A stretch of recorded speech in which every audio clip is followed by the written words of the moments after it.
gruesome crime scene leaves witnesses shocked. An officer noticed a foot protruding, and then she realized that there was a body in there. He fell on the ground. It was just horrible. And I start crying thinking about it. When best friends become secret lovers, families become enemies. A killer hides in plain sight. We think we know people sometimes, but we don't always. I could see her knees buckle. And I said to myself, oh my God. And that's when she realized that she needed to come clean and tell the truth. Take a dark journey through a maze of sex, sports cars, secrets, and money. Did she ever confront you about this? No. She never said anything to you? No. And I said, will we find your DNA in there? And she said, yes. To expose a jaw-dropping tale of adultery, fraud, and cold-blooded murder. This is one of the biggest cases I've worked on. People that had felt safe in that part of town instantly thought, well, could that happen to me? Something wrong was going on. Lies upon top of lies. I think it's kind of sick. A small secret can become a big secret and can lead to some very bad things. A secret to die for.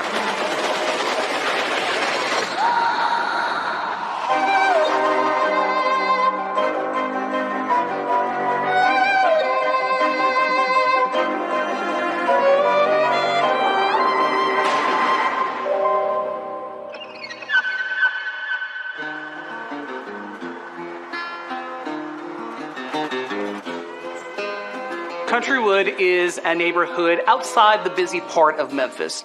And it is adjacent to the country club there, the golf course. It is big homes, pools. Not a lot of crime there. Police would tell me it was like Mayberry there compared to the rest of the city. Countrywood residents Tina and Joe Corona are a big part of this upscale suburban community. And after 15 years of marriage, their life seems ideal. They were madly in love. I mean, they just couldn't keep their hands off of each other. If somebody was looking at Tina and Joe from afar, their relationship looked perfect. They had everything that they wanted. They were happy. Tina is a vivacious and popular member of the community. She's also a successful VP at a top financial firm. I tell people all the time, she had it. She has whatever it is that people want to be around. She has it. Tina was involved in the financial world, and she was making a really nice career for herself. Even though she had not had graduated college with a formal business degree, Tina had a natural ability. My father was in business. My mother was in accounting, and that's all my sister knew growing up. Tina is not the only one who appreciates her parents' business success. Thanks to her father's mentoring, Tina's husband Joe has gone from selling shoes to running a successful investment firm, Corona Investments. Tina's father, who had a successful insurance company and sold annuities and things like that, brought Joe in to teach him the business. So what Joe was doing is he was selling annuities, and these are ways to invest your money, get a good result. They're seen as very safe. It's not like you're playing the stock market or, being risky with your money. Once Joe was selling insurance and they had a better income, Joe became very confident in himself. And the more things that they were able to buy. Tina had nice clothes, she had nice jewelry.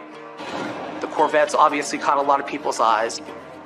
The more successful they became, the more vehicles that they did acquire. The Coronas are a power couple who have a taste for the finer things in life. They share a passion for collecting sports cars and love to race over to their friends at the Memphis Corvette Club.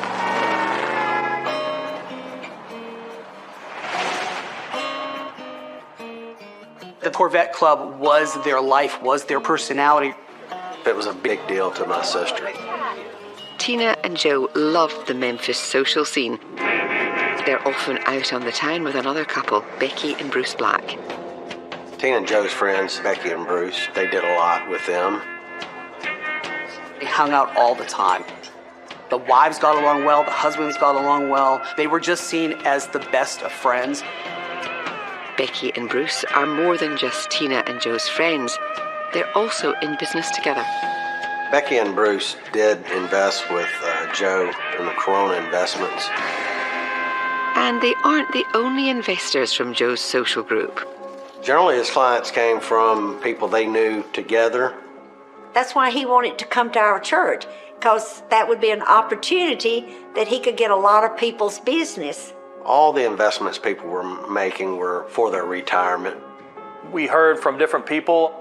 We invested our money with Joe. He learned from Mr. Murphy. Everything's good. Investing with Joe Corona feels like a safe bet. But behind the scenes at Corona Investments, Joe was taking advantage of his clients' good faith. His clientele are mostly friends who don't ask a lot of questions. People were willing to write over these checks and give money, and they didn't even always ask for paperwork on it. They just trusted him. It never crossed our minds that Joe would be doing something bad. Making matters worse, Joe struggles to conceal a nasty and growing habit. Oh my gosh, he gambled. Joe spent a lot of time at the casinos. He was down there several times a week. Tina used to go down there with him all the time, but over time it became more of a secret that he was going down there. I do know one Thursday afternoon, he took a trip down to the casinos, and he spent a little over $40,000. Joe absolutely had a gambling problem. Joe losing thousands of dollars of their hard-earned money isn't the only thing going on behind Tina's back. Tina's lifelong friend has other misgivings. I believe there were numerous women. I had people come up to me and say, "Is Tina and Joe still married?" And I'd say, "Yeah, why?" When whispers of Joe's indiscretions reach the family, they choose to keep their suspicions to themselves in order to protect Tina. There were never conversations with Tina about Joe. Anything that you said to Tina about Joe, she was going to tell Joe. And that was not something you wanted to happen. It put us in a very awkward situation. So I let that one slide. But it's about to become impossible for Tina's family to keep a lid on Joe's secrets. I'll never forget that day. It was probably about 2 o'clock in the afternoon. I had gone by the movie theater to see what was showing, and there they were. Joe is out in public with another woman. I caught them together. Joe's secret is just the tip of the iceberg. Small secrets can sometimes become bigger secrets, and in this case, it became a deadly secret.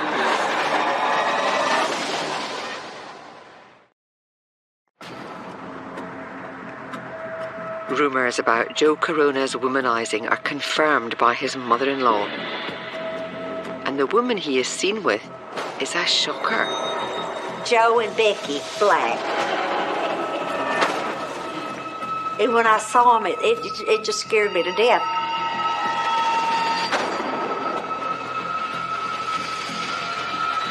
And they acted like they didn't see me.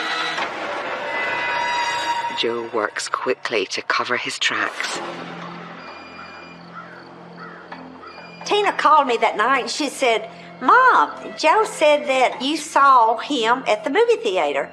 And I said, "I did. He was there with Becky." She said, "Yeah, he said that they were meeting Bruce there to go over some insurance." I felt terrible for Tina that he was doing this and lying to her about it. But Tina believes Joe's excuses. And the Coronas continue to socialise with Becky and her husband. One night, Tina and Joe are out with Bruce and Becky for one of their high-rolling blowouts at the casino.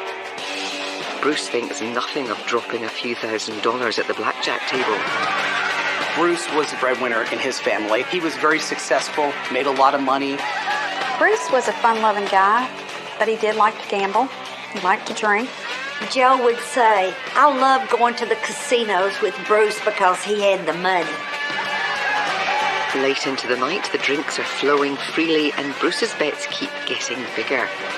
Coincidentally, Tina's brother, Scott, and his wife, Sheila, are there that night too. Joe was not playing, Bruce was playing.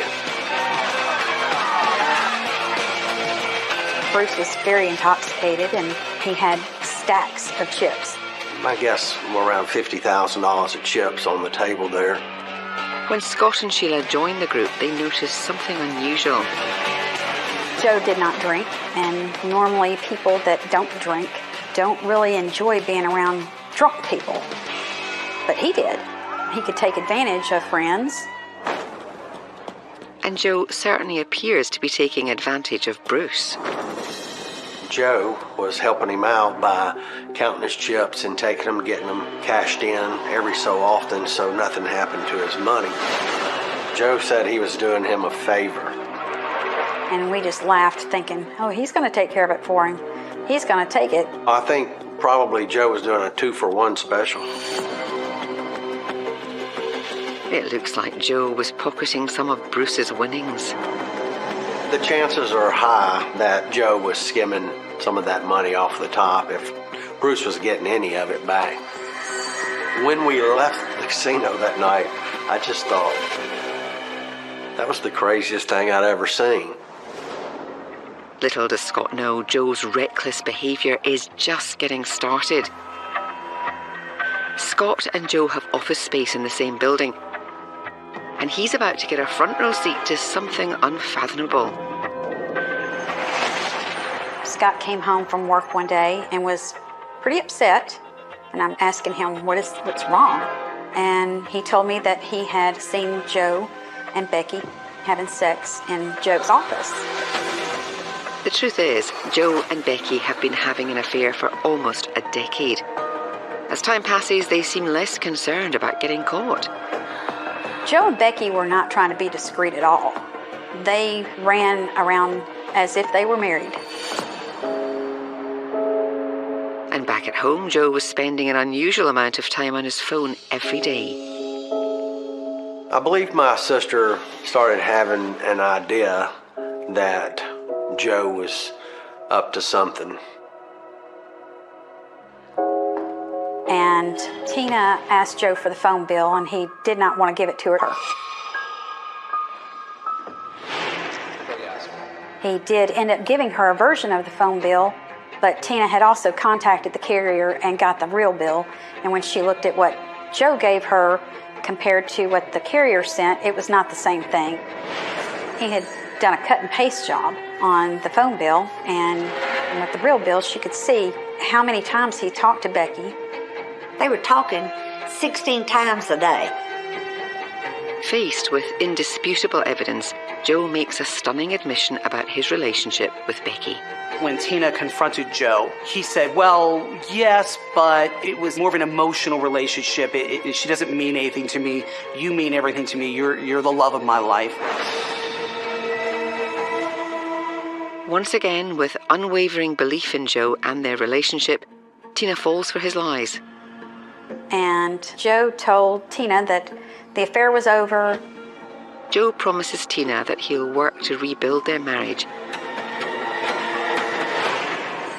But then she receives another crushing blow. My husband died in his sleep, and I was just in a daze. Family was very important to Tina, and that really rocked her world. Tina was a daddy's girl. She loved her daddy very much. She was devastated.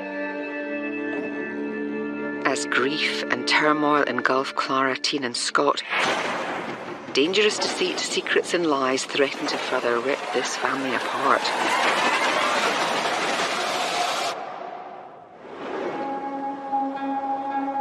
In the days following James Murphy's death, the distraught family bonds together and moves forward as best they can.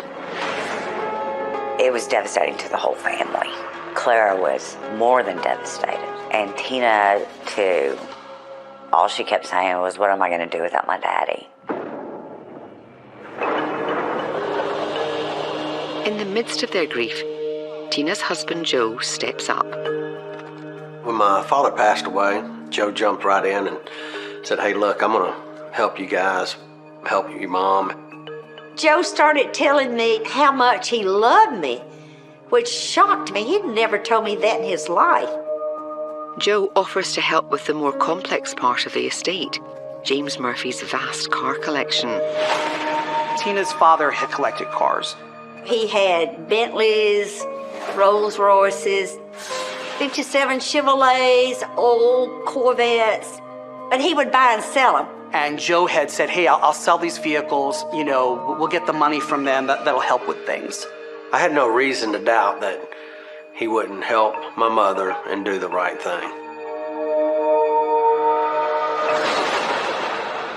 As Joe makes deals to sell the antique cars, Tina has time to reflect and decide she and Joe could use a fresh start in a new home.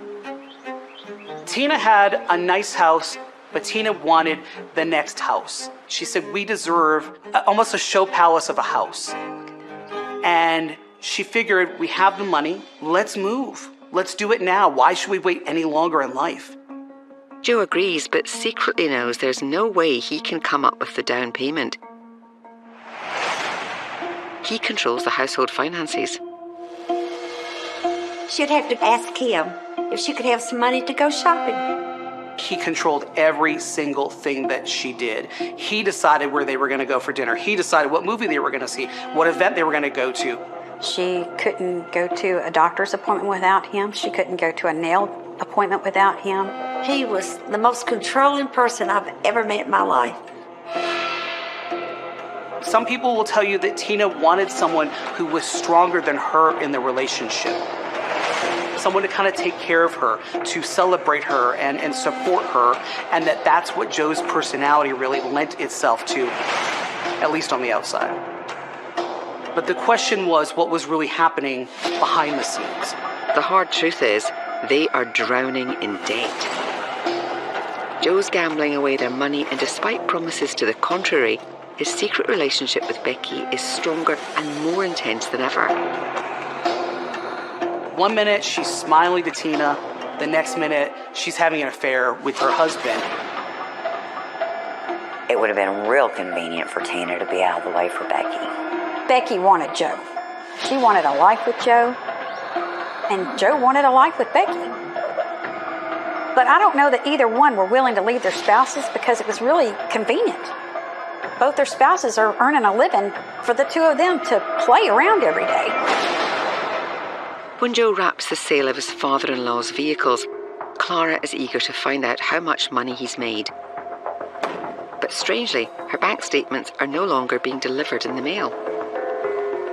All of a sudden, they weren't coming to the house anymore. And the family thought it was very strange. Like, this is weird. When my mother-in-law talked to a neighbor, they indicated they had seen Joe pulling up in the driveway and pulling mail out of the mailbox. He was checking mail and then putting mail back in there, so he was looking for specific pieces of mail. Scott and Sheila are convinced Joe's been stealing Clara's bank statements. But that's not even the half of it. I realized that something wrong was going on.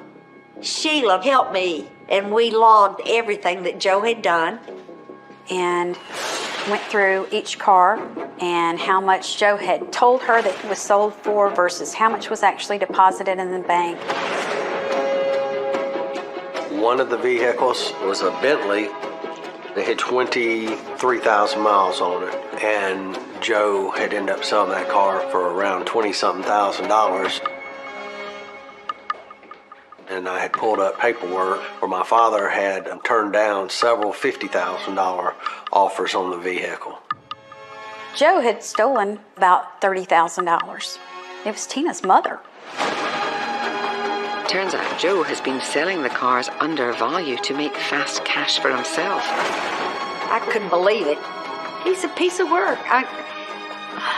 To do somebody that way when they were grieving made me angry.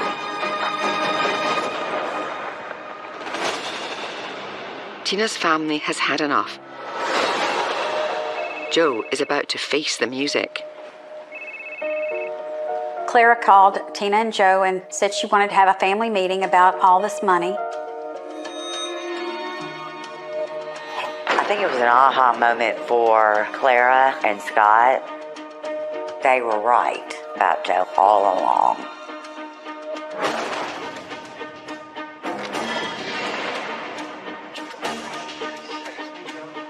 So when Joe and Tina got there, we said we need to go over everything on the vehicles.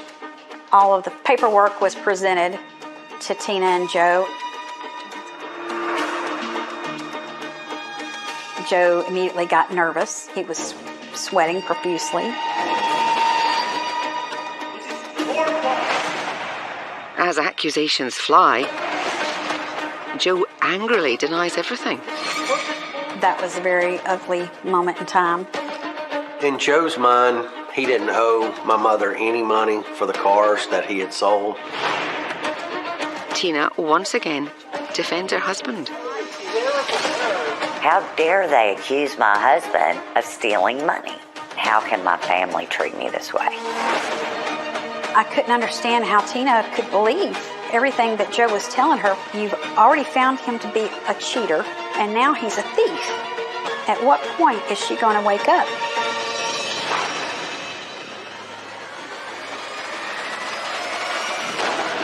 As the family conflict reaches a boiling point, Tina is faced with a heartbreaking decision.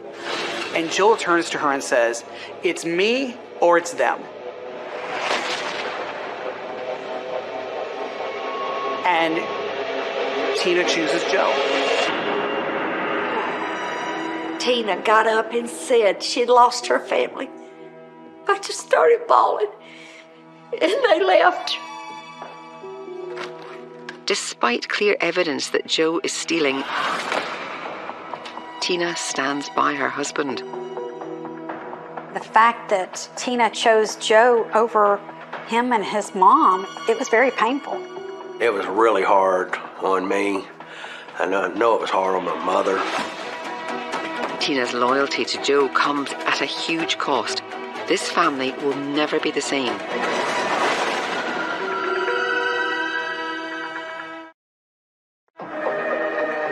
In the weeks following the Murphy family clash, Tina abandons her family and her world is getting smaller. She felt like everyone was against her. And life is no picnic for Joe.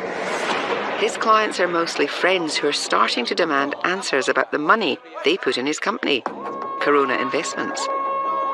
Joe counted on people not asking questions and really saying, well, it's my friend. He would never do me wrong. I'm sure he's watching out for the best interest of myself, my family, my children's college funds. But what they didn't know was behind the scenes, Joe was not investing their money. Joe was taking their money. And it's becoming more difficult for Joe to conceal the truth. People would ask for paperwork. Why haven't I gotten it yet? What was happening with their money? And they felt that Joe was giving them a runaround. Joe didn't like questions. Joe would push you away. And that raised a red flag with people. And it started eventually creating tension. He was constantly chasing his tail. He just ran in circles, and he was losing control. Tina is oblivious to Joe's shady business dealings. She's at the top of her career, believes that they're in great financial shape, and wants to move to a posh Memphis neighborhood. Tina didn't really ask questions about the money. Tina believed that the house that they currently lived in was paid for. But it had a sizable mortgage on it. She thinks they're free and clear. And she assumed that they had a lot of money in the bank. Even with cash buyers for their current house, Joe keeps stalling on the purchase of the new home. Joe says we got to show this, then he's got to find something else for the mortgage people. I don't know when we're going to close on this house.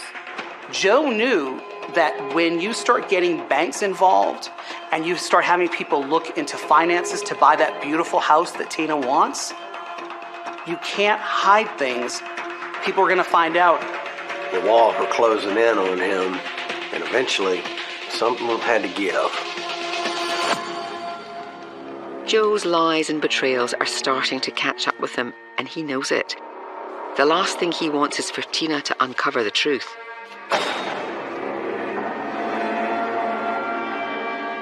There's an indication that Tina was perhaps starting to ask questions. This house that they were supposed to be buying just kept dragging on, and I think she knew that there was more to all of this and something wasn't right.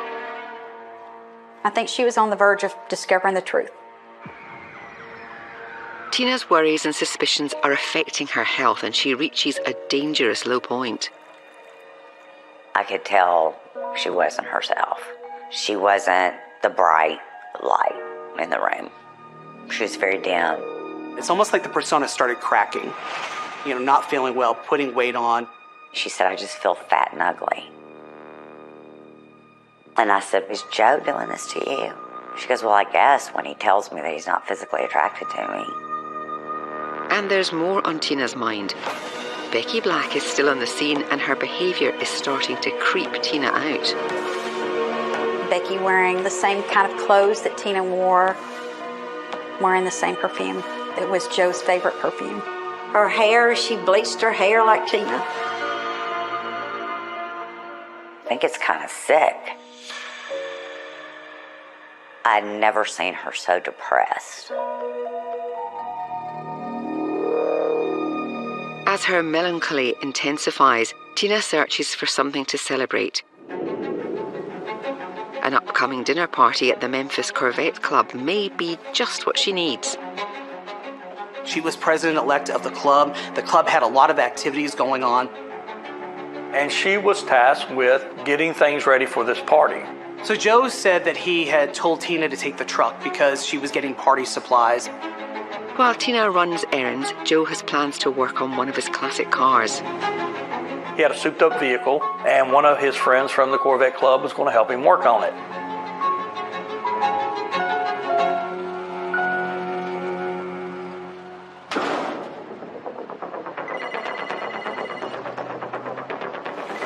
By early evening, Tina hasn't arrived at the Corvette Club. People are calling Joe from the Corvette Club, and they're like, hey, we're trying to get in touch with Tina. We haven't heard from her. Joe says he doesn't know where she is, but he's worried. She's been gone all day, and he hasn't heard from her. Joe called me Saturday night and wanted to know if I had seen or heard from Tina. So I checked, and I said, I have no missed calls, no texts, no message, no nothing. I said, what's going on? And he goes, well, she left here this morning, and she's not answering my calls. Really worried. No one has seen or heard from Tina, and now Joe and her friends are starting to worry. I thought, oh gosh, what has she done? Did she take off? Did the depression get the best of her? What did that little sneaky girl do?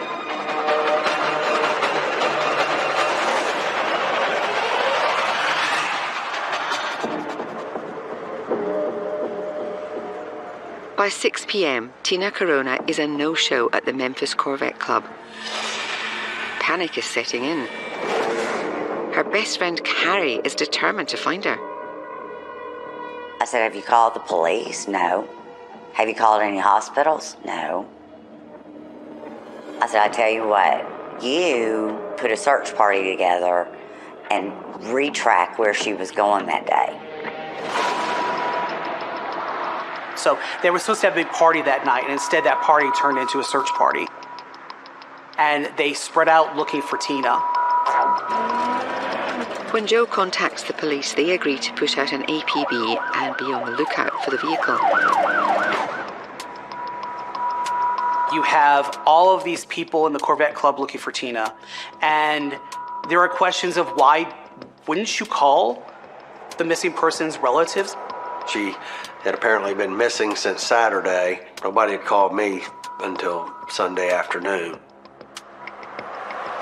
I spent the majority of Sunday night into Monday morning driving all around Memphis and different areas We drove around to the hospital.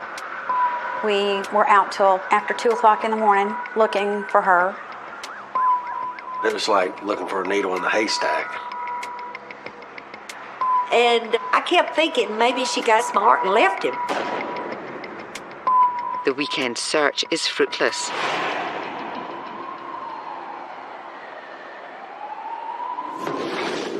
Until the next day. A resident in the nearby town of Bartlett calls police to report a suspicious vehicle has been parked in a dead-end street since Saturday. The call came in to our dispatch, and they sent patrol units there. And once they got there, they ran the tag of the vehicle, and it came back as the one belonging to the missing individual, Miss Tina Corona. As they started looking at the vehicle, one of the officers looked through the back window and noticed that there was like a lump or something in the back covered with towels. And then as she looked further, that officer noticed a foot protruding and the lower portion of the leg from underneath the towels.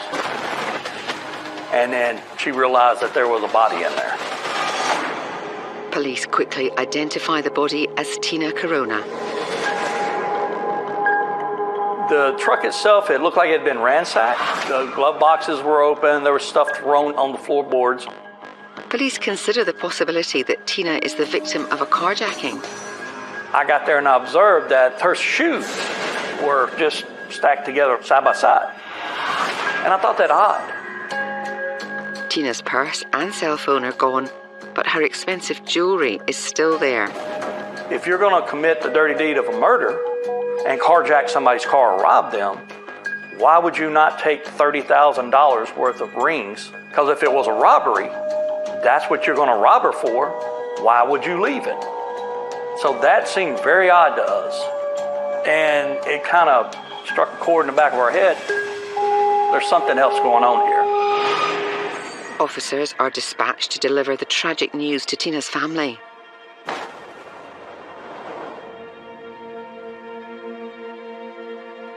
My nerves were shot. He fell on the ground, throwing up and crying, and it was just horrible. And now we're in protection mode for his mom. Detectives are eager to speak with Joe about his wife. What we started learning is that Joe was truly in love with Tina. They question his whereabouts on the day Tina disappeared. Joe tells them he was at a friend's working on a classic car. Joe says he drove back to the house and then kind of went on his day as normal.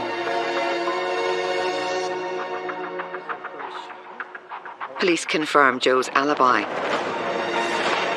But Scott and Sheila have a lot to unload about Tina's disappearance, and they are quick to spill everything they know about Joe to the detectives. We spent several hours with them and told them everything that I knew, unedited. And then we start getting a different picture of Joe. Joe the manipulator.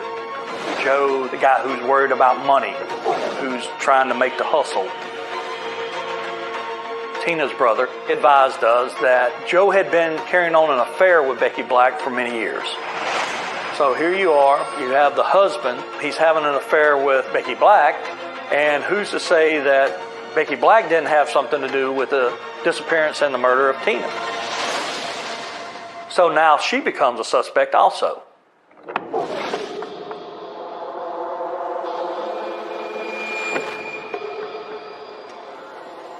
At first, like anybody else who gets caught doing wrong, they don't want to tell you the truth. We told her, we have the car, the Avalanche. We are going to search that Avalanche. We're going to find physical evidence. We're going to find DNA. And I said, okay, well, we find your DNA in there.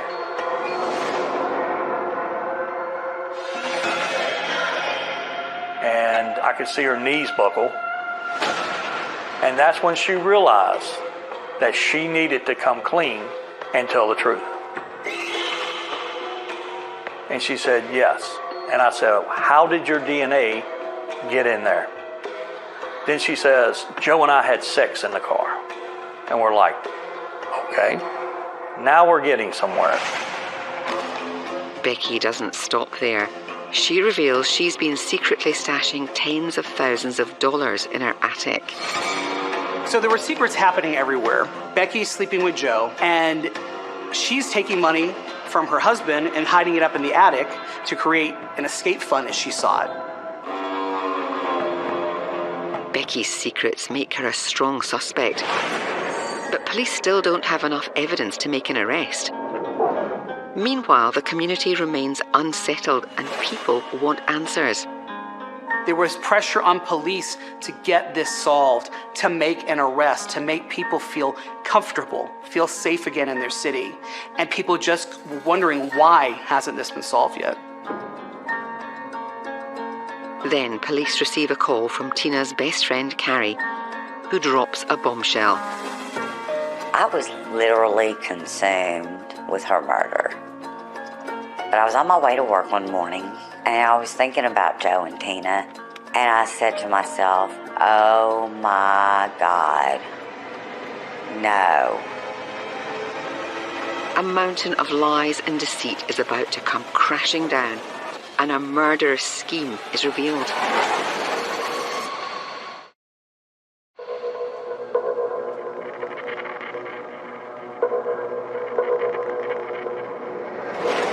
With her best friend's murder occupying her every thought, Carrie Brown's revelation is a game changer in the stalled investigation.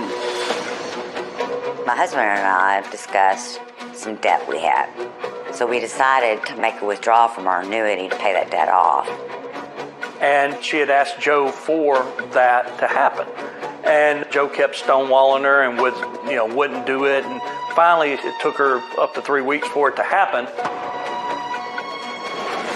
And I thought to myself, that money that I got from Joe had Tina's name on it.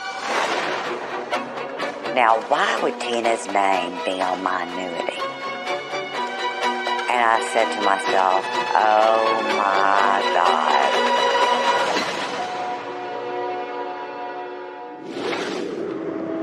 God. Carrie calls her bank manager for clarification about the check and is stunned by what she learns. She said, Carrie, it was a personal check from their checking account. This is fraud. You need to call the police. Like right now. Carrie learns that Joe never purchased an annuity in her name. Instead, he pocketed the money she gave him. Now we've got a husband who's cheating on his wife. Now he's cheating his wife's friends out of money. Maybe we need to look at Joe a lot more. Armed with this new information, police subpoena Joe's bank records. They discover Joe is bilking his clients by depositing most of the money he receives into his own personal accounts. He then forges his clients' monthly investment statements. Joe is a con artist. He's a scammer. Joe Corona's shifty business dealings reveal the criminal side of his character and push him to the top of the suspect list in his wife's murder. And Becky Black is dismissed. As the months pass and the investigation rolls on, police acquire a key piece of evidence from a neighbour's home security camera. We were able to recover the video from his system. The footage shows the black pickup truck exit the garage on the morning of Tina's disappearance, but doesn't show the driver. That's the truck that was found with Tina in the back of it dead. I think Joe's driving that truck. The video also reveals Joe driving back to his garage later that day in one of his classic cars, a car that was not kept at his house. A half a block from where she was found is a storage facility. And Joe keeps his antique cars at that storage facility. Cell phone records confirm Joe was near his storage unit that day. So he was within a 5-minute walking distance from the location that his wife was found to where his antique cars were. This is the evidence they need. We've got probable cause to put him in the scene, in the area, in the truck. At this point, investigators are thinking Joe killed his wife, abandoned her body in his truck, retrieved a car from his storage unit, and rushed to his friends to create an alibi. And when police follow up with the friend, he reveals their meetup was hastily arranged over the phone by Joe. It was nothing that was set up. It was nothing that was agreed upon. He just called and said, "Hey, I'm on my way over there to work on that car with you." Joe's fate is sealed. Police finally have enough evidence to piece together the murder. The motive boils down to Joe's financial fraud. Did she ever confront you about this? No. She never said anything to you? No. If she'd have found that out, she'd have let into me whatever she found it out. I think she did let into you. When did she do it? Was it Saturday? So we're thinking that something happened that morning when Tina was leaving. She found a piece of mail that said something about her finances were not what she thought, and that she confronted Joe about it. Joe's whole life is stealing from her friends. He couldn't let her get away knowing that he was stealing from everybody, and he snaps. We think she was held down and suffocated, which could happen by putting a plastic bag over the head or something of that nature.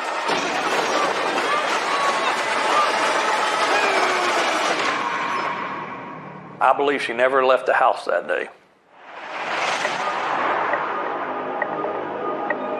Joe then drove his wife's body to a dead-end street in the town of Bartlett and abandoned it, staging it to look like a botched robbery. It took 5 months to compile all the evidence that led to Joe Corona's arrest for murder. His conviction and life sentence in 2012 made headlines. Prosecutors say her husband, Joe, smothered her with a plastic bag because she was about to find out he was a liar, philanderer, and thief. We, the jury, find the defendant guilty of first-degree murder as charged in the indictment. You know, she had all these people up here who loved her. Joe never admitted to killing his wife. He did admit to the financial fraud part of it. In 2013, Joe Corona was sentenced to 7 more years on fraud charges. His take, more than $788,000.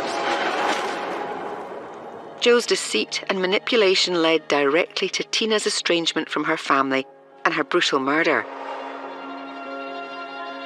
But shortly before her death, she quietly reached out to both her brother and her mother. They both received an email from her in a way to mend things. And Scott had made her a wind chime for her birthday. And she said that she hoped that she could get the wind chime from him for her new house. And she went into telling him about a new house that she was planning on buying. He never got to give her the wind chime that he had made for her.